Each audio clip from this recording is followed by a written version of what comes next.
पुरस्कार नहीं आशीर्वाद है लाख लाख रुपया का भगवान से क्षमा करूंगा कि मेरे जैसा सारे लोगों को ऐसा सहायता करते हैं भगवान तो सारा सामान लो माता की मैं जंगल को जाऊं मैं जंगल को जाऊंगा अरे भीख मांग कर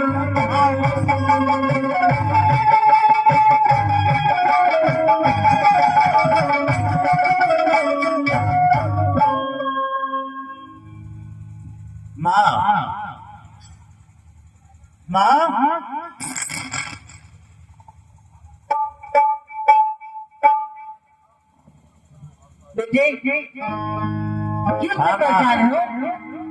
क्या बात है? हाँ, इस रात के छोड़ के पिताजी कहाँ गए?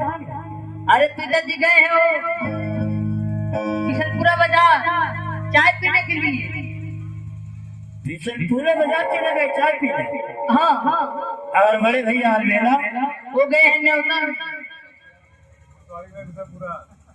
माँ हाँ बेटा बात तो हूँ।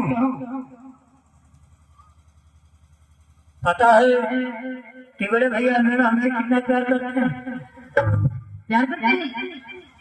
मेरे पढ़ाई के मेरे कहीं आने जाने का खर्च सब कुछ संभालते हैं।